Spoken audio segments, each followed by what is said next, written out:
पहलगाम हल्ल्याचा बदला भारतीय लष्कराने घेतलाय आणि मुरिदके भावलपूरसह 9 ठिकाणी हल्ले करून 100 पेक्षा जास्त दहशतवाद्यांना मारल्याची माहिती DGMO lieutenant general Rajiv Ghai यांनी दिलेली आहे।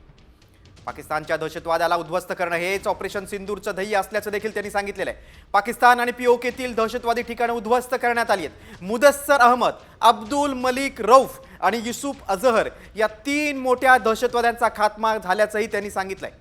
भारतीय हवाई दलानं मुरिदके आणि बहावलपूर सारख्या दहशतवादी अड्ड्यांवर हल्ला केलाय, याची माहिती देखील सैन्य दलाने आज माध्यमांना दिली।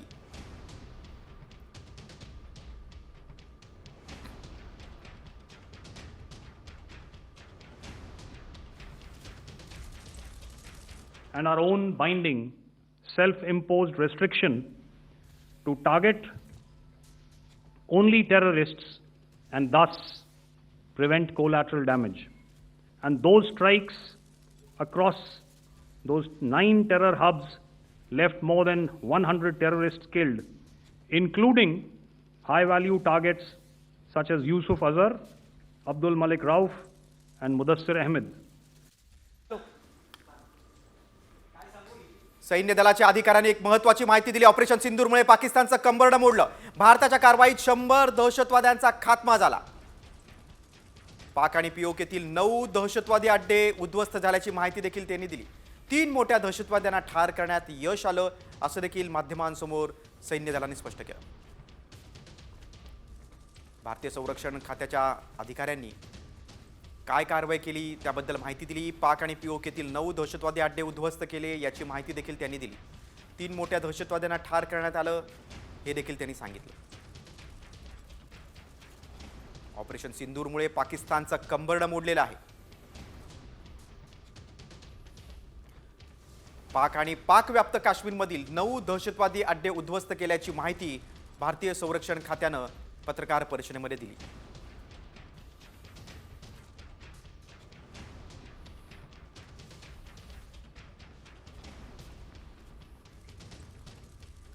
सकाळी सुद्धा पाक डीजीएमओशी चर्चा झाली अशी देखील माहिती दिली। पाकच्या हल्ल्यात उत्तर देण्यास सैन्याला अगदी मोकळीक दिलेली अशी देखील माहिती दिलेली आहे। भारताच्या कारवाईत 100 दहशतवाद्यांचा खात्मा झालेला आहे।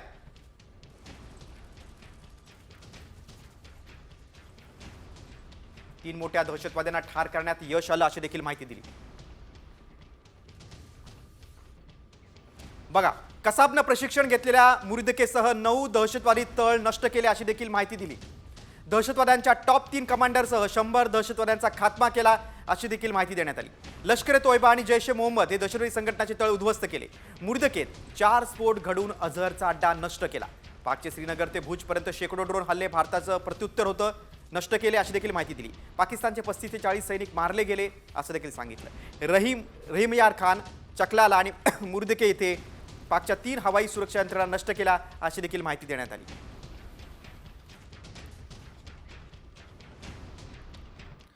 पुढच्या बातमीकडे, पाकनं आज जर शस्त्रसंधीचं उल्लंघन केलं तर करारा जवाब दिला जाईल असं सैन्य दलाला चोख प्रत्युत्तर देण्याचे आदेश असल्याची माहिती देण्यात आलेली आहे। पाकला भारतीय सैन्य दलानं आता इशाराच दिलेला आहे। पुन्हा जर शस्त्रसंधीचं उल्लंघन केलं, पुन्हा सीमापलीकडून जर गोळीबार झाला तर जशा तसं उत्तर दिलं जाईल असा सज्जड दमच आता भारतीय सैन्य दलानं पाकला दिलाय। My counterpart highlighting these violations of the understanding between the DGMOs on the 10th of May and our firm and clear intent to respond to these fiercely and punitively, if repeated tonight, subsequently or later. In this regard, I must inform all of you that the Chief of Army Staff has earlier today conducted a security review and has granted full authority to our Army commanders for counter actions in the kinetic domain in case of any violation by Pakistan. भारताच्या डीजीएमओंनी पाकिस्तानला सज्जड इशारा दिलाय, दम दिलेला आहे, ते आपण पाहिलं। पुढच्या रिपोर्टकडे, भारत पाकिस्तानमध्ये झालेल्या शस्त्रसंधीचं पाकनं उल्लंघन केलंय, त्यामुळे हवाई दलानं आता ऑपरेशन सिंदूर सुरूच ठेवण्याचा निर्णय घेतलाय। यामध्ये हवाई दलानं नेमकं काय म्हटलेलं आहे पाहूयात सामच्या या स्पेशल रिपोर्टमधून। शस्त्रसंधीचं उल्लंघन, भारताचं प्रत्युत्तर।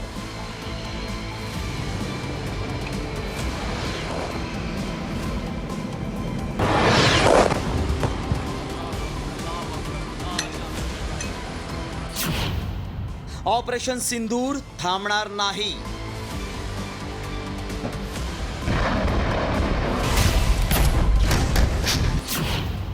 हवाई दलाचा पाकिस्तानला इशारा.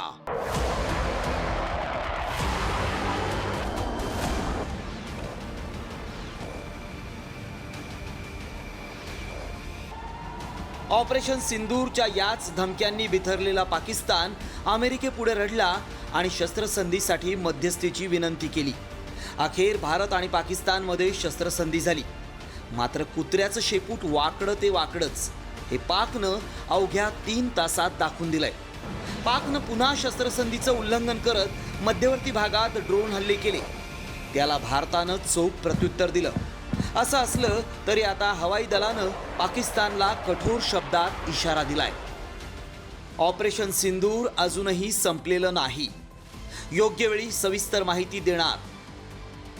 आतापर्यंत दिलेली जबाबदारी वायुदलानं चोखपणे बजावली आहे. कुठल्याही अफवांवर विश्वास न ठेवण्याचं आवाहन. पहलगाम हल्ल्याचा बदला भारताच्या ऑपरेशन सिंदूरनं घेतला. आधी पाकिस्तानमधील दहशतवाद्यांचे तळ उद्ध्वस्त केले. त्यानंतर कुरापतखोर पाकिस्तानच्या लष्कराची हवाई सुरक्षा यंत्रणा उद्ध्वस्त करत पाकिस्तानला धडा शिकवला. त्यानंतर बिथरलेला पाकिस्तान शस्त्रसंधीसाठी अमेरिकेकडे विनवणी करू लागला. अखेर अमेरिकेनं मध्यस्थी करत भारत आणि पाकिस्तानमध्ये शस्त्रसंधी घडून आणली. मात्र पाकनं पुन्हा कुरापत काढली आहे. त्या पार्श्वभूमीवर हवाई दलानं ऑपरेशन सिंदूर सुरूच राहणार असल्याचं स्पष्ट केलंय. मात्र याचा नेमका अर्थ काय आहे हे आम्ही तज्ज्ञांकडून जाणून घेतलंय. ऑपरेशन सिंदूर हे संपलेलं नाही आहे. कारण पाकिस्तान खोड्या काढतो आहे, तो अजून ड्रोन पाठवतो आहे, मिसाईल पाठवतो आहे. त्यामुळे आमचे विमानं आणि आमची जी संरक्षण यंत्रणा आहे, मिसाईल्सची संरक्षण यंत्रणा आणि ऑफेन्सिव्ह यंत्रणा दोन्ही हे स्टँड टूवरच राहतील. आणि जोपर्यंत पाकिस्तानी सैनिक मागे जाणार नाही तोपर्यंत ऑपरेशन सिंदूर चालूच राहील आहे. पाकिस्तानकडून होणारं कुठलंही दहशतवादी कृत्य हे युद्ध मानलं जाईल असा स्पष्ट इशारा भारतानं दिलाय. मात्र त्यानंतरही पाकिस्ताननं द्विपक्षीय चर्चेचं उल्लंघन केलंय. त्यामुळे आता ऑपरेशन सिंदूर अंतर्गत हवाई दल पुन्हा पाकिस्तानमधल्या दहशतवादी तळांना लक्ष्य करणार की राजनैतिक दृष्टिकोनातून पाकिस्तानची कोंडी करणार याकडेच लक्ष लागलंय. ब्युरो रिपोर्ट, साम टीव्ही न्यूज. दिल्लीतून आणखी एक महत्त्वाची घडामोड. पाकिस्तानसोबत शस्त्रसंधी झाल्यानंतर आता पंतप्रधान नरेंद्र मोदींनी आज दिल्लीत महत्त्वाची बैठक घेतली. संरक्षण मंत्री राजनाथ सिंह, राष्ट्रीय सुरक्षा सल्लागार अजित डोवाल या बैठकीला उपस्थित होते. या बैठकीत CDS अनिल चौहान आणि तिन्ही सैन्य दलांचे प्रमुख देखील उपस्थित होते. रॉ आणि IB ही जी गुप्तचर यंत्रणा आहे भारताची, ह्याचे प्रमुख देखील उपस्थित होते. या बैठकीत शस्त्रसंधीच्या निर्णयानंतर पाकिस्तानकडून झालेले हल्ले, शस्त्रसंधीचे झालेले उल्लंघन याबाबत चर्चा झाल्याची शक्यता आहे. ऑपरेशन सिंदूर चालवून 3 उद्दिष्ट भारतानं साध्य केलेली आहेत. कुठली उद्दिष्ट तर लष्करी, राजकीय आणि मानसिक ही उद्दिष्ट साध्य केली आहेत. मिट्टी में मिला देंगे असे मोदी बोलले होते. बहावलपूर, मुरिदके आणि मुझफ्फरमधील दहशतवादी कॅम्प उद्ध्वस्त करून पाकिस्तानला सडेतोड उत्तर भारतानं दिलेलं आहे. सिंधू जल करार स्थगित करून राजकीय हेतू साध्य केला आहे, तर घुस के मारेंगे म्हणत आपलं मानसिक उद्दिष्ट साध्य केलं आहे.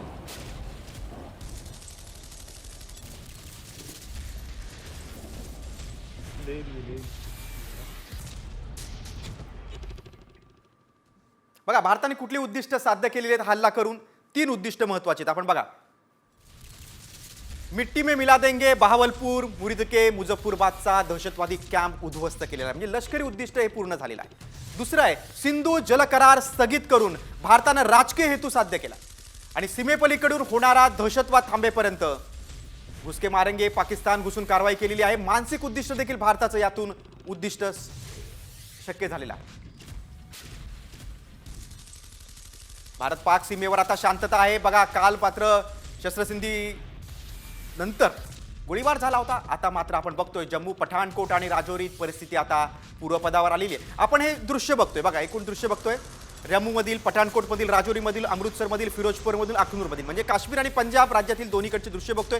आता कुठेतरी जनजीवन सुरळीत आल्याचं दिसतंय. शांतता आहे. कुठेही स्फोटाचे आवाज नाहीत, कुठेही गोळीबार नाही, लोक रस्त्यावर येत आहेत, दळणवळण सुरू आहे.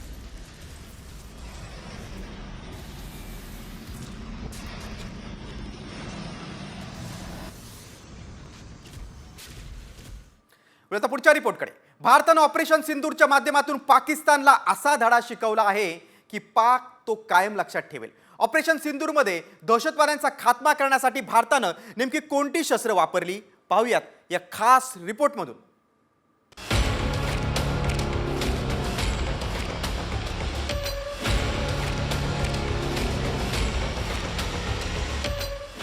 पहलगाम हल्ल्याला भारतानं ऑपरेशन सिंधूमधून जोरदार प्रत्युत्तर दिलंय. या कारवाईत भारतीय लष्कर, नौदल आणि हवाई दलानं मिळून पाकमधील दहशतवाद्यांना कंठस्नान घातलंय. 25 मिनिटांच्या या निर्णायक हल्ल्यात 21 दहशतवादी ठिकाणांना लक्ष्य करण्यात आलं, ज्यामध्ये 100हून अधिक दहशतवादी मारले गेले. या हल्ल्यात भारतानं अशी शस्त्र वापरली ज्यामुळे पाकचे तुकडे तुकडे झाले. स्कॅल्प क्षेपणास्त्र. राफेलमधून पाकिस्तानवर स्कॅल्प क्षेपणास्त्रानं हल्ला करण्यात आला. स्कॅल्प क्षेपणास्त्र 560 ते 600 किलोमीटर मारा करण्यास सक्षम आहे. शत्रूला चकवा देऊन मारा करण्यास ते सक्षम आहे. राफेल एम विमान हवेतून हवेत आणि हवेतून जमिनीवर मारा करण्यास सक्षम आहे. जहाज विरोधी हल्ला आणि अणुहल्ला करू शकतं.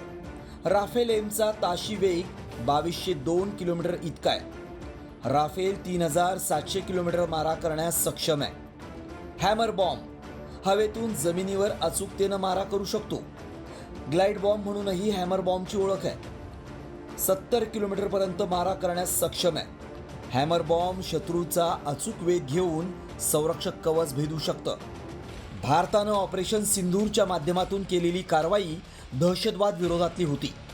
भारताच्या सार्वभौमत्वावर हल्ला करणाऱ्या पाकला अद्दल घडवण्यासाठी भारतानं हा निर्णायक हल्ला केला. त्यामुळे पाकिस्तानमधील दहशतवाद्यांचे अड्डे रिकामे होऊ लागलेत. भारतानं पाकच्या भूमीवर केलेली ही तिसरी कारवाई आहे. त्यामुळे आता तरी पाकिस्तान सुधारेल ही आशा आहे. अन्यथा याहून जोरदार झटका पाकला दिल्याशिवाय भारत गप्प बसणार नाही. ब्युरो रिपोर्ट, साम टीव्ही न्यूज. राफेलची ताकद आपण पाहिली. आता संरक्षण मंत्री राजनाथ सिंह यांच्या विधानाकडे वळूया. भारतानं पाकिस्तानात घुसून कारवाई केली, प्रचंड पराक्रम दाखवत रावळपिंडीपर्यंत मजल मारली, असं विधान संरक्षण मंत्री राजनाथ सिंह यांनी केलेलं आहे. दहशतवादी आणि त्यांचे आका आता सीमारेषे पारही सुरक्षित नाहीत, असा इशाराच भारतानं दिलाय.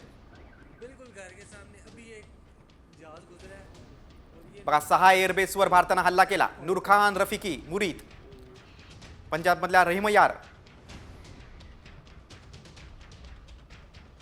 भारत विरोधी और आतंकी संगठनों ने भारत माता के मस्तक पर हमला करके कई परिवारों के सिंदूर मिटाए थे.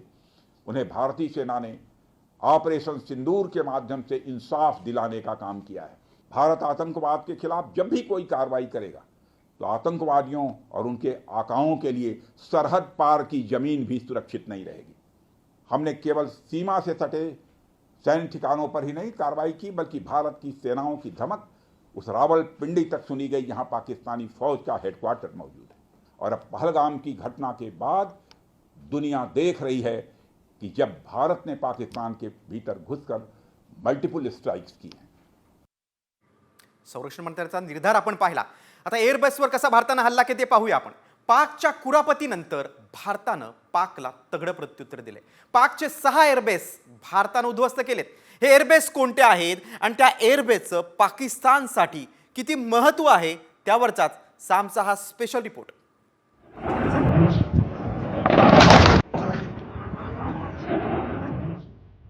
पाकच्या कुरापती भारताचं प्रत्युत्तर.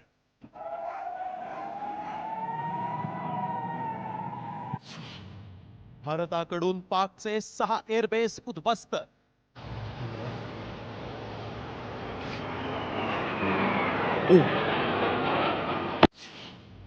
देशावरच्या हल्ल्याला भारताचं चोख उत्तर.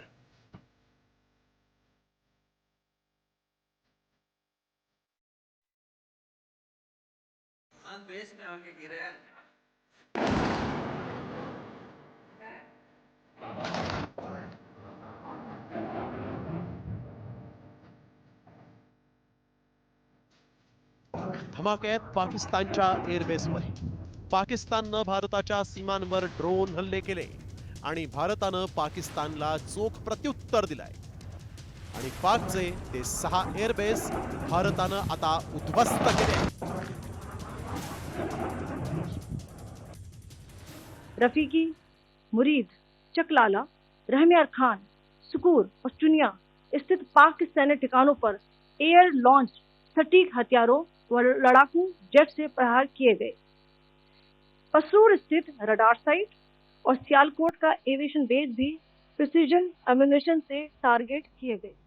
पाकनं भारताच्या कुरापती काढल्यानंतर भारतानं ऑपरेशन सिंदूर राबवून पाकचं एअरबेस उडवून दिलं.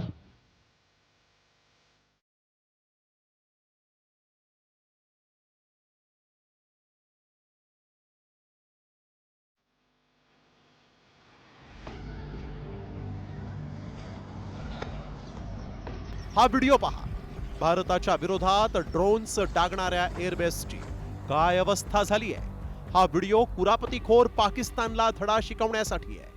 मात्र भारतानं उद्ध्वस्त केलेल्या नूरखान, चकलाला, रफीक, रहीम यार, सरगोधा आणि सुक्कूर एअरबेसचं पाकसाठी किती महत्व आहे. रावळपिंडीचं नूरखान एअरबेस. रावळपिंडीत पाक वायुसेनेचं प्रमुख तळ, लढाऊ विमानं, ड्रोन आणि हवाई संरक्षण यंत्रणा तैनात. इस्लामाबाद पासून अवघ्या 10 किलोमीटर अंतरावर. चकलाला मुरीद एअरबेस, पाकच्या ड्रोन्स ऑपरेशनचं केंद्र. भारतीय सीमेपासून 9000 फूट लांबीची धावपट्टी. शहपर 1, पायरख्तर TB2, अकिन्स आत्मघाती ड्रोन तैनात. शेरकोट रफीक एअरबेस, भारतीय सीमेजवळ पाकच्या लढाऊ विमानांचा तळ. F-16 F-17 विमान तैनात. 10,000 फूट लांबीची धावपट्टी. 1965च्या युद्धात महत्वाचं ठरलेलं एअरबेस. रहीम यार खान, पाकिस्तानी सैन्याचं मुख्य एअरबेस. भारतीय सीमेपासून जवळचं तळ. सरगोधा एअरबेस, पाकिस्तानी हवाई दलाचं प्रमुख तळ, लढाऊ विमानं आणि अण्वस्त्र सज्ज विमानतळ. 1965 आणि 1971च्या युद्धात महत्वाची भूमिका. सुक्कूर एअरबेस, सिंध प्रांतातील कराची जवळचं प्रमुख तळ. राजस्थान आणि गुजरात सीमेवर हवाई टेहाळणीसाठी वापर. भारत कोणत्याही देशाची कुरापत काढणार नाही. मात्र कोणी कुरापत काढल्यास त्याची वाट लावल्याशिवाय शांत बसणार नाही, ही भारताची भूमिका. आता पाकिस्तान भारताच्या सार्वभौमत्व आणि अखंडतेला आव्हान देतोय. त्यामुळेच भारतानं एअरबेस उद्ध्वस्त करत बाकाड्यांच्या नांग्या ठेचल्या आहेत. यातून पाकिस्ताननं धडा घ्यावा, अन्यथा भारत आणखीन तगडं चोख प्रत्युत्तर दिल्याशिवाय राहणार नाही. ब्युरो रिपोर्ट, साम टीव्ही न्यूज. पाकिस्तानचा बुरका आता फाटलाय. पुलवामाच्या हल्ल्यात पाकिस्तानचा हात होता अशी कबुली खुद्द पाकिस्ताननंच दिलेली आहे. तर यापुढे अशा कारवाया सुरू करू नका असा सूचक इशारा देखील पाकिस्ताननं भारताला दिलेला आहे. पाकिस्तान हवाई दलाचे वरिष्ठ अधिकारी औरंगजेब अहमदनं एका पत्रकार परिषदेमध्ये ही कबुली दिली. पाकिस्तानी जनतेला कुणी धमकी देत असेल, आम्ही काय करू शकतो हे आम्ही पुलवामाच्या वेळी दाखवून दिलंय. आताही त्यात फार बदल झालेला नाही असं पाकिस्तानने म्हटलेलं आहे. हे भारतानं लक्षात घ्यावं असं म्हणत पाकच्या अधिकाऱ्यानं थेट भारताला इशारा दिला आहे. Pakistan's airspace, Pakistan's land, Pakistan's ADIZ and territorial waters, there's no compromise. There's no compromise. Pakistan's people, when they are threatened, their loss of life, loss of material, it cannot go unnoticed, cannot go like that. We owe it to our nation. And the pride and the trust the Pakistani nation has on our armed forces, we have always upheld it at all cost. At all cost. We did try to tell them with our tactical brilliance in Pulwama. Now we showed them our operational prowess and strategic guile and guide. And I think they should take heed. This is the best we can. निर्लज्ज पाकिस्तानच्या या कबुलीवर निवृत्त lieutenant colonel Satish ढगेंनी काय प्रतिक्रिया दिलेली ती आपण पाहूया. जबाबदारी पत्करल्यानंतर सुद्धा पुलवामा हल्ल्यामध्ये आमचा कुठलाही हात नाही अशा प्रकारचा कांगवा पाकिस्तान वेळोवेळी करत आला होता. पण 2019 ची ही घटना आणि त्याचा बुरखा 2025 मध्ये फाटला गेलेला आहे. 2025 मध्ये पाकिस्तानचेच एक सिनियर ऑफिसर DGPR यांनी सरळ सरळ त्या ठिकाणी सांगितलेलं आहे की पुलवामा हल्ला म्हणजे पाकिस्तानच्या आर्म्ड फोर्सेसचं टेक्निकल ब्रिलियन्स होतं. 6 वर्षानंतर पाकिस्तान जर अशी कबुली देत आहे तर याचा सरळ सरळ अर्थ आहे की वेळोवेळी वेगवेगळ्या प्रकारच्या भारतामधल्या दहशतवादी हल्ल्यांमध्ये पाकिस्तानचाच महत्वाचा सहभाग असतो आणि तो कांगावा करतो की आमचा त्याच्याशी काहीच संबंध नाही. आता ज्येष्ठ गीतकार जावेद अख्तरांच्या एक महत्त्वाच्या विधानाकडे वळूया. जावेद अख्तर यांनी पाकिस्तानला खडेबोल सुनावलेत. पाकिस्तानचं शेपूट वाकडं ते वाकडंच राहणार, तुम्ही मित्र बदलू शकता मात्र शेजारी बदलू शकत नाही, असा घणाघात जावेद अख्तरांनी केलाय. सकाळने आयोजित केलेल्या कार्यक्रमात त्यांनी पाकिस्तानवर जोरदार हल्लाबोल केलाय.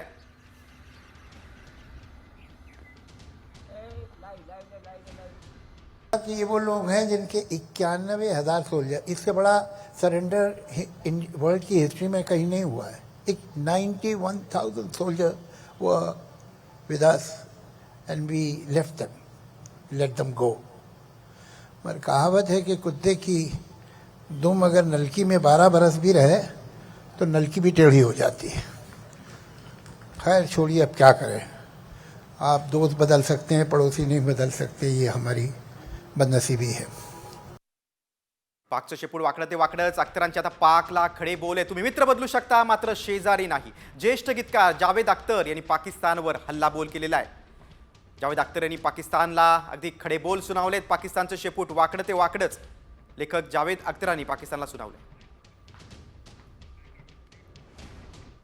या पुढच्या रिपोर्टकडे. भारताच्या ऑपरेशन सिंदूर नंतर पाकमधून दहशतवाद्यांनी पळ काढलाय. मात्र हाफिज सईद ते मसूद अझर नेमके कुठल्या बिळात लपून बसलेत पाहूयात साम टीव्हीच्या या स्पेशल रिपोर्टमधून. दहशतवाद्यांचे आका कुठल्या बिळात लपले?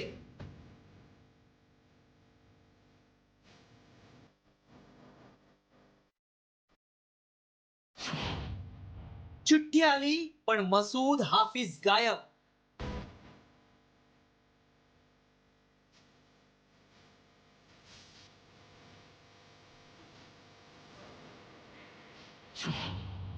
भारताचं पुढचं टार्गेट कोण?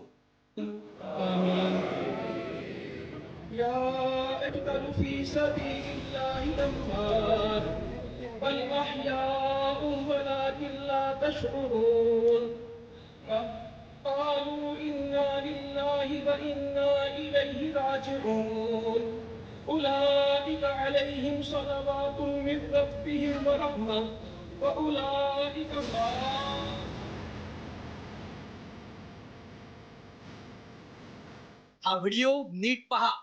पाकिस्तानमधील दहशतवाद्यांचा ऑपरेशन सिंदूरनं खात्मा केल्यानंतर लष्करी अधिकारी आणि दहशतवादी धाय मोकरून रडत त्यांना श्रद्धांजली वाहत आहेत.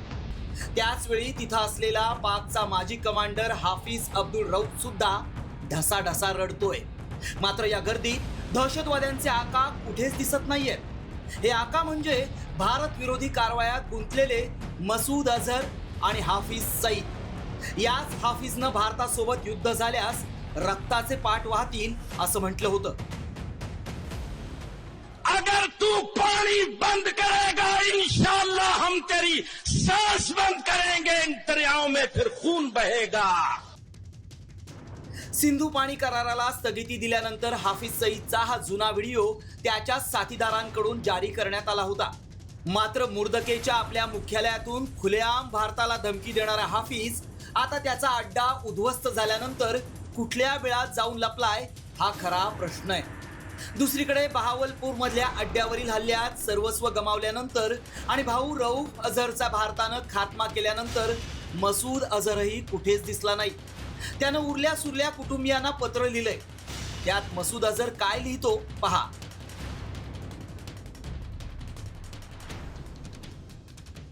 माझ्या कुटुंबातल्या 10 लोकांना आणि 4 साथीदारांना ठार मारण्यात आलं.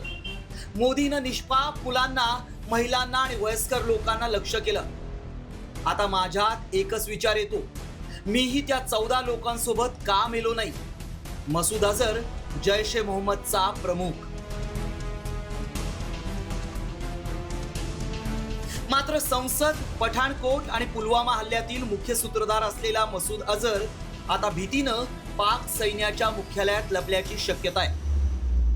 भारत विरोधी कारवाया करणाऱ्या दहशतवाद्याचे आका मसूद आणि हाफिज सईदला शोधून त्यांचा खात्मा केल्याशिवाय भारतीय लष्कर मागे हटणार नाही. त्यामुळे या दोघांना अल्लाहकडे नव्हे तर भारताकडे जीवनदानाची याचना करावी लागणार हे निश्चित. ब्युरो रिपोर्ट, साम टीव्ही न्यूज. भविष्यात अझर आणि आसिफला भारत नक्की शोधून काढेल. बातमी आता जैसलमेरमधून. राजस्थानच्या जैसलमेरमधील शेतात सापडलेलं क्षेपणास्त्र आता निष्क्रिय करण्यात आलेलं आहे. सुरक्षा दलाकडून क्षेपणास्त्र यशस्वीरित्या निष्क्रिय झालेलं आहे. काल सकाळी जैसलमेरमधील एका शेतामध्ये पाकिस्ताननं डागलेलं क्षेपणास्त्र सापडलं होतं. आज हे क्षेपणास्त्र सुरक्षा दलाने उद्ध्वस्त केलेलं आहे. 2 दिवस या भागामध्ये पाकिस्तानने गोळीबार केला होता, ड्रोन डागले होते, क्षेपणास्त्र डागले होते.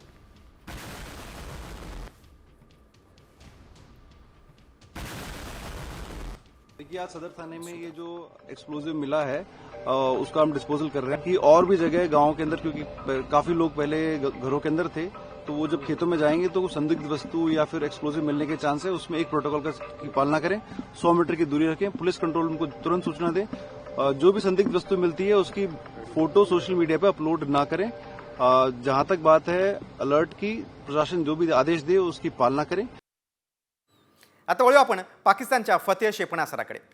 फतेह हे शक्तिशाली असल्याचा गवगवा पाकिस्तानने अगदी जगभर केला होता. मात्र भारतापुढे पाकची मोठी नाचक्की झाली. नेमकं काय घडलंय, फतेहचं कसं फेफे झालंय, पाहूयात या खास रिपोर्टमधून. पाकच्या फतेह 2 क्षेपणास्त्राचा भारताकडून चक्काचूर. on 10th May at the time of Fajr. पाकचं ऑपरेशन बुनियान उल मरसूस सबशेल फेल.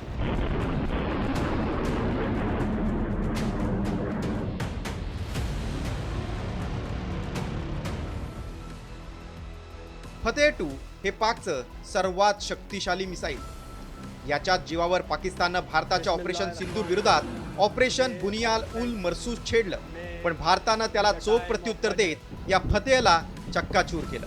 हरियाणातील सिरसा इथे पाकच्या या फतेह मिसाईलचे तुकडे पडलेत. भारतासाठी फतेहचं उद्ध्वस्त होणं हे मोठं यश मानलं जातंय. पाकच्या दृष्टीनं फतेह मिसाईल का महत्वाचं आहे ते पाहूया. फतेह 2 पाकजवळील सर्वात शक्तिशाली क्षेपणास्त्र. Fateh 2 hypersonic ballistic missile. 400 kilometre पर्यंत फतेहची मारक क्षमता आहे. अण्वस्त्र वाहून नेण्यास ते सक्षम आहे. फतेह 2 मध्ये मल्टिपल लॉन्च रॉकेट सिस्टीम आहे. आणि या फतेह 2 मिसाईलला धूळ चारली ती भारत इस्रायलनं संयुक्तपणे विकसित केलेल्या बराक 8 मिसाईलनं. ती कशी आहे ते पाहूया. जमिनीवरून हवेत मारा करण्यास सक्षम. भारत आणि इस्रायलकडून निर्मिती. विमान, हेलिकॉप्टर, अँटीशिप मिसाईल पासून संरक्षणास सक्षम आहे. मारक क्षमता 70 ते 90 किलोमीटर आहे. फतेह 2च्या जीवावर पाकिस्तान भारतावर हल्ला करण्याचा प्रयत्न करत होता. मात्र फतेह 2च्या बेचिराख होण्यानं पाकला चांगलाच धक्का बसलाय. मुळात भारताच्या DRDOनं विकसित केलेली क्षेपणास्त्र तांत्रिकदृष्ट्या फतेह 2 पेक्षा जास्त विध्वंसक आहेत.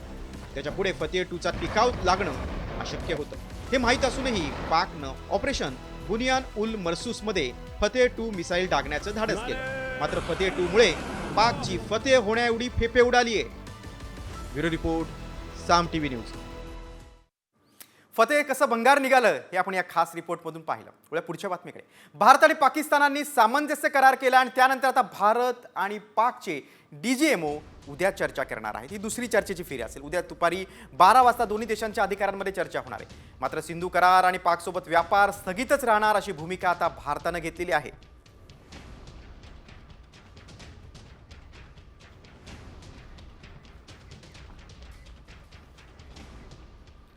आपण बघतो की संयुक्त राष्ट्र सुरक्षा बैठक पुढील आठवड्यात होणार आहे आणि या बैठकीसाठी आता आपण बघतोय की भारत आपलं पथक पाठवणार आहे. काय काय मुद्दे आहेत बघूया आपण. भारत पाकिस्तानमधील सिंधू करार स्थगितच राहणार आहे. सिंधू जल करार आणि काश्मीरवर चर्चा होईल. बघा, पाकला कोणती आशा होती. त्यांचे आणखी महत्त्वाचे मुद्दे. भारताची भूमिका काय असेल तर पाकिस्तान सोबतचा व्यापार बंदच राहणार हे पहिल्यापासून भारत सांगते. भारतासोबतची चर्चा म्हणजे पुन्हा नवी सुरुवात अशी पाकला आशा आहे. बघा भारताची भूमिका काय असेल, पाक सोबत फक्त दहशतवादाच्या मुद्द्यावर चर्चा करायची, तर पाकला कोणती आशा आहे, भारतासोबतच्या चर्चेत इतरही प्रश्न सुटतील, इतरही मुद्दे सुटतील. बघा आणखी एक आता महत्त्वाची बातमी आलेली ती पण आपण पाहूया. बघा संयुक्त राष्ट्र सुरक्षा बैठक पुढच्या आठवड्यात होणार आहे. बैठकीसाठी भारत आपलं पथक तिथे पाठवणार आहे अशी माहिती समोर येते आहे. पाकचे दहशतवाद्यांशी असलेले पुरावे देखील आता भारत या बैठकीमध्ये देणार आहे. मात्र आता पाकिस्तान नवीन काय कांगावा करणार या बैठकीत ते बघणं महत्त्वाचं आहे.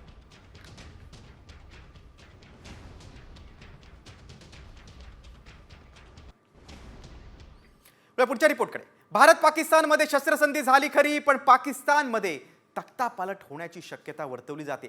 त्याची नेमकी कारणं काय आहेत पाहूयात या स्पेशल रिपोर्टमधून. पाकिस्तानात सत्तापालट होणार?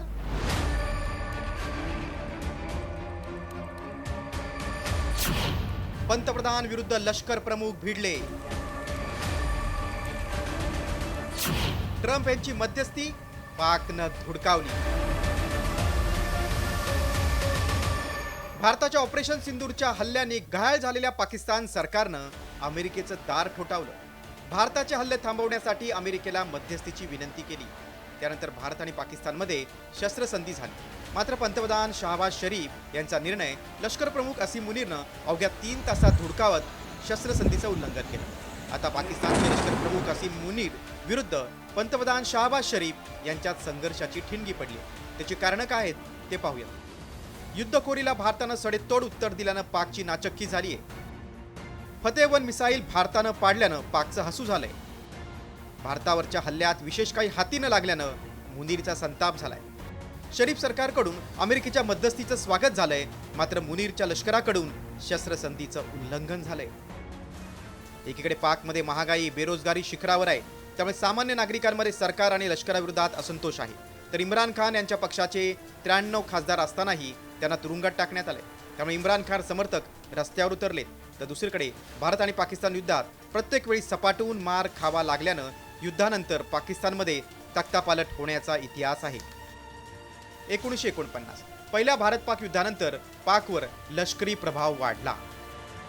1969 1965 युद्धातील पराभव निर्माण झालेल्या असंतोषामुळेच अयूब खानचा राजीनामा. 1971 बांगलादेशच्या निर्मितीनंतर याहा खानचं सरकार उलथून भुट्टो पंतप्रधान झाले. 1999 कारगिलमधील पराभवानंतर परवेज मुशर्रफ यांनी नवाज शरीफ यांचं सरकार उलथवलं. पाकिस्तानमध्ये निर्माण झालेली यादवी, लष्करावरील संपत चाललेला विश्वास, बलुचिस्तानमध्ये पडलेली विद्रोहाची ठिणगी, यानंतर आता पाकिस्तानला ऑपरेशन सिंदूरनं मोठा दणका दिलाय. त्यामुळे आता पाकिस्तानमध्ये पुन्हा तख्तापालट होऊन असीम मुनीरच्या नेतृत्वात लष्करानं बंड केल्यास शहबाज शरीफ यांची सत्ता उलथून पडल्याशिवाय राहणार नाही. त्यामुळे पाकमध्ये हा विद्रोह किती टोकाला जातोय त्यावर पाकिस्तानचं भवितव्य अवलंबून असणार आहे. ब्युरो रिपोर्ट, साम टीव्ही न्यूज. वळूया आता डोनाल्ड ट्रम्प यांच्या ट्विटकडे. युद्धबंदीनंतर अमेरिकेचे अध्यक्ष डोनाल्ड ट्रम्प यांनी काश्मीर प्रश्नावर मोठं भाष्य केलंय. काश्मीरबाबत तोडगा निघू शकतो का यासाठी भारत आणि पाकिस्तान सोबत चर्चा करणार असल्याचं ट्रम्प यांनी म्हटलंय. काश्मीर प्रश्नावर तोडगा निघेल अशी आशा देखील त्यांनी व्यक्त केली. भारत आणि पाकिस्तानमध्ये शस्त्रसंधी करण्यात अमेरिकेचा मोठा वाटा असल्याची चर्चा आहे.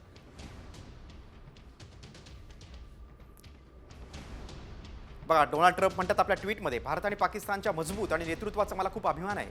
मला अभिमान आहे की अमेरिका तुम्हाला युद्ध थांबवून युद्धविराम लावण्याच्या ऐतिहासिक निर्णयापर्यंत पोहोचवण्यास मदत करू शकली. दोन्ही देशांसोबत चर्चा झाली नसली तरी मी भारत आणि पाकिस्तान राष्ट्रासोबत व्यापार मोठ्या प्रमाणात वाढवणार आहे. या व्यतिरिक्त काश्मीरबाबत तोडगा निघू शकतो का यासाठी मी भारत आणि पाकिस्तानसोबत बातचीत करणार आहे.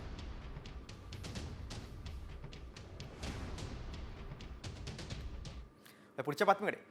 शिवसेनेचे खासदार संजय राऊतांनी भारत पाकिस्तान शस्त्रसंधीबाबत आता अमेरिकेच्या राष्ट्रपती डोनाल्ड ट्रम्प यांच्या भूमिकेवर तीव्र टीका केलेली आहे. युक्रेन आणि रशियाच्या युद्धानंतर भाजपनं जाहिरात केली होती पप्पांनी युद्ध थांबवलं, म्हणजेच मोदींनी युद्ध थांबवलं असं म्हटलं जात होतं. मग आता अमेरिकेच्या पप्पांनी युद्ध थांबवलं का असा संतप्त सवाल खासदार संजय राऊतांनी केलाय. भारत सरकार ट्रम्पची मध्यस्थी स्वीकारून, मुळात ट्रम्प कोण आणि अमेरिकेच्या पापानं वॉर का थांबवलं आमचं, हा त्यांचा पापा असेल, या देशाचा पापा नाहीये. तुम्ही पापा घेत बसा त्यांचा, आम्हाला काय पडलेलं नाहीये. पण या देशाची बेआबरू झालेली आहे, या देशाच्या भावना दुखावलेल्या आहेत. 26 महिलांचं सिंदूर जे पुसलं गेलं अतिरेक्यांकडून, ते 6 अतिरेकी कुठे आहेत? 26 महिलांचं कपाळावर सौभाग्य पुसलं, त्यांचा खात्मा होत नाही तोपर्यंत ऑपरेशन सिंदूर पूर्ण होत नाही. कुठे आहेत ते 6? संजय राऊतांच्या घणाघाती टीकेनंतर वळूया आपण ओवेसींच्या वक्तव्याकडे. पाकिस्तान हा भिकारी देश असल्याचा हल्लाबोल एमआयएमचे खासदार ओवेसींनी केलेला आहे. आंतरराष्ट्रीय नाणेनिधीनं पाकला दिलेल्या निधीवरून देखील त्यांनी टीका केली. भीख मंगे हैं ये लोग, यकीन बोलो ऑफिशियल भीख मंगे हैं पाकिस्तानी. आईएमएफ से लोन ले रहे जाके $1 बिलियन का. आप 75 साल से आपने क्या किया? किसने आपको मजबूर किया आईएमएफ का लोन लेने के लिए? और अफसोस की बात यह है कि आईएमएफ का लोन ले रहे हैं और ये इंटरनेशनल, मेरे को माने ये इंटरनेशनल मॉनेटरी फंड नहीं, ये इंटरनेशनल मिलिटेंट फंड दे रहे हैं पाकिस्तान को, वो इस्तेमाल करेंगे. ओवेसींनी पाकिस्तानवर घणाघाती टीका केली आहे. आयएमएफ लोनचा देखील त्यांनी उल्लेख केलाय. याच वरची आपण एक बातमी पाहणार आहोत. भारताच्या विरोधानंतर देखील पाकिस्तानला अमेरिका धार्जिण्या आयएमएफनं कर्ज दिलंय. मात्र अमेरिकेच्या दुटप्पी भूमिकेमागचं राजकारण काय आहे, यावरचाच साम टीव्हीचा हा स्पेशल रिपोर्ट. दुतोंडी अमेरिका पाकच्या मदतीला, भारताचा विरोध डावलून पाकला मदत, भिकेच्या पैशावर पाकची युद्धखोरी,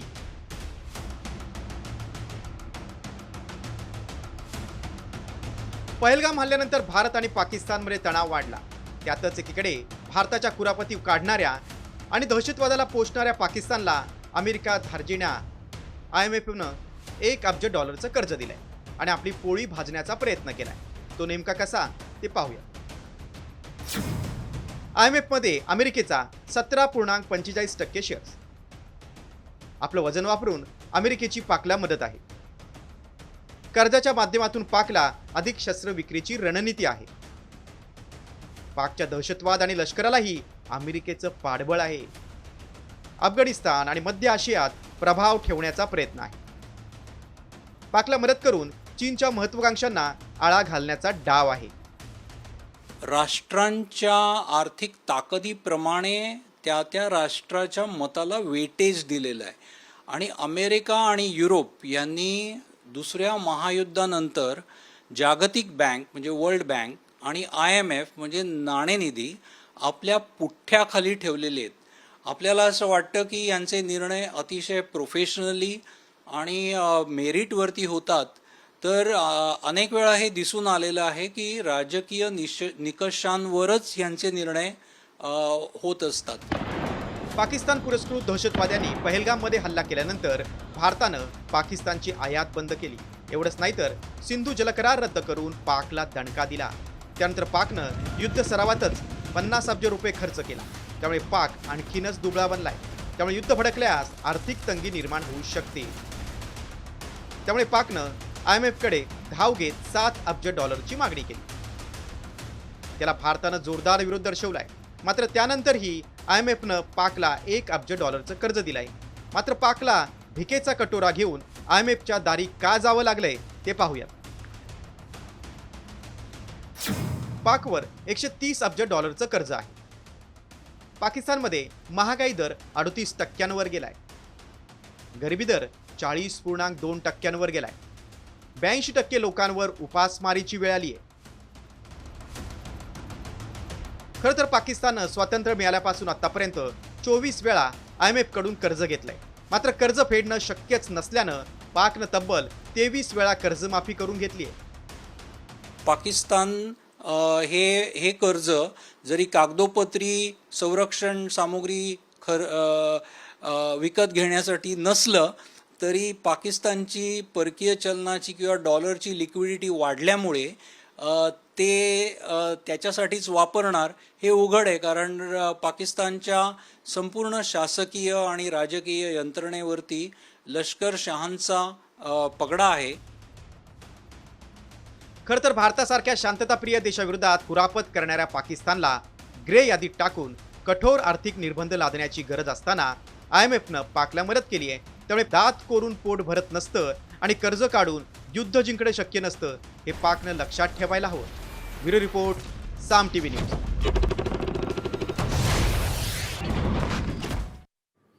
IMF कडे कसं पाकिस्तान भीक मागतंय त्यावरचा आपण एक रिपोर्ट पाहिला. पुढच्या बातमीकडे. चीनचे परराष्ट्र मंत्री वांग यी यांनी भारताचे अजित डोवाल यांच्याशी फोनवरून चर्चा केली. दरम्यान भारताला युद्ध नको आहे पण दहशतवादाला ठेचणार असं म्हणत भारताचे राष्ट्रीय सुरक्षा सल्लागार अजित डोवालांनी चीनी परराष्ट्र मंत्र्यांना ठणकावलंय. त्यावर वांग यी म्हणाले की चीन पहलगाम दहशतवादी हल्ल्याचा निषेध करतोय, आम्ही सर्व प्रकारच्या दहशतवादाला विरोध करतोय अशी चीनची भूमिका आहे. चीन भारताशी गोड बोलतोय, मात्र दुसरीकडे पाकिस्तानला पाठिंबाही देतोय.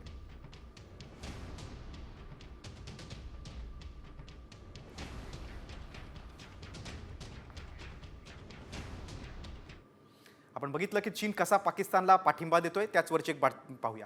भारतानं हल्ला केल्यानंतर दहशतवाद्यांना शहीदचा दर्जा देणारा पाकचा खरा चेहरा जगासमोर आलाय. तरीही चीन भारताशी गोड बोलून दुसरीकडे पाकिस्तान आपला मजबूत मित्र असल्याचं अगदी उघडपणे सांगतोय. या दुहेरी खेळीमागे चीनचे हितसंबंध गुंतले आहेत. पाहूयात या संदर्भातला एक खास रिपोर्ट. चीनची दुहेरी चाल.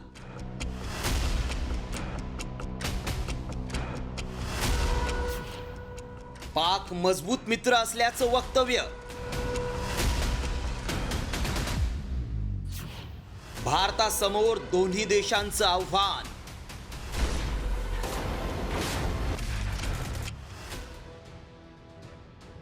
भारत आणि पाकिस्तान युद्धाच्या उंबरठ्यावरून 2 पावलं मागे आलेत.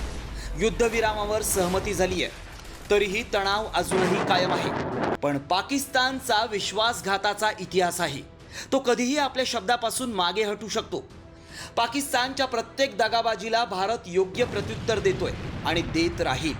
आता भारताला वरवर गोड बोलणाऱ्या चीनपासूनही धोका आहे. कारण चीननं युद्धजन्य परिस्थितीत पुन्हा एकदा पाकिस्तानला पाठिंबा दिलाय. दहशतवाद्यांचा आश्रयदाता असलेल्या पाकिस्तानला अगदी उघडपणे समर्थन दिलंय. चीनचे परराष्ट्र मंत्री वांग यी यांनी पाकिस्तानचे परराष्ट्र मंत्री इसाक डार यांच्याशी बोलताना पाकिस्तानला आयर्न क्लॅड फ्रेंड असं म्हटलंय. याचा अर्थ लोखंडासारखा मजबूत मित्र असा आहे. पाकचं सार्वभौमत्व आणि अखंडतेच्या संरक्षणाची ग्वाही चीननं दिली आहे. युद्धात पाकिस्तान एकटा नाही, त्याच्या मागे चीनचा हात आहे. चीन पाक आर्थिक कॉरिडॉर आणि बलुचिस्तानमधील चीनी गुंतवणूक यामुळेच पहलगाम हल्ल्यानंतरही चीननं उघडपणे पाकिस्तानची साथ दिली आहे. चीनचे पाकिस्तानबरोबरचे हितसंबंध समोर आलेत. संरक्षण तज्ज्ञांच्या मतानुसार चीनच्या आर्थिक पाठिंब्यावरच पाकिस्तान भारताच्या कुरापती काढतोय. पाकिस्तान चीनच्या मदतीने काही आपल्या ॲक्टिव्हिस्टना मदत करतो, काही आपल्या संस्थांना मदत करतो आणि भारतात गडबड करण्याचा प्रयत्न करतो. तर मला खात्री या सगळ्याचा आढावा घेतला जाईल आणि पाकिस्तानची ही जी क्षमता भारताला पोखरण्याची आहे ती एक थांबवण्यात आपल्याला यश मिळेल. पहलगाम हल्ल्याचे गुन्हेगार आणि आश्रयदाते यांना भारत सोडणार नाही. पण भारताच्या या मार्गात पुन्हा एकदा चीन अडथळा बनलाय. चीनचा पाकिस्तानला उघड पाठिंबा केवळ प्रादेशिक शांतीसाठी धोका नाही, तर भारताला 2 आघाड्यांच्या युद्धाच्या आव्हानासाठी तयार राहण्याचा संदेश देतोय. भविष्यात भारताला एकाच वेळी नियंत्रण रेषा म्हणजेच LOC आणि प्रत्यक्ष नियंत्रण रेषा म्हणजेच LAC वर सज्ज राहावं लागेल. ब्युरो रिपोर्ट, साम टीव्ही न्यूज. चीनचा कसा दुहेरी खेळ सुरू आहे ते आपण पाहिलं. पुढच्या बातमीकडे. चौताळलेल्या पाकिस्तानकडून आता सीमारेषेवर कारवाया करण्यात आल्या. त्यामध्ये आतापर्यंत 5 जवानांना वीरमरण आलंय. दरम्यान जम्मू काश्मीर सीमारेषेवर तैनात BSFचे जवान मोहम्मद इम्तियाज शहीद झालेत. जम्मूतील फ्रंटियर मुख्यालयात त्यांना श्रद्धांजली अर्पण करण्यात येणार आहे. त्यांच्या शौर्याला BSFनं सलाम केलाय. काश्मीरच्या सीमारेषेवर पाकिस्तानकडून गोळीबार करण्यात आला. शत्रूशी लढताना त्यांना वीरमरण आलं.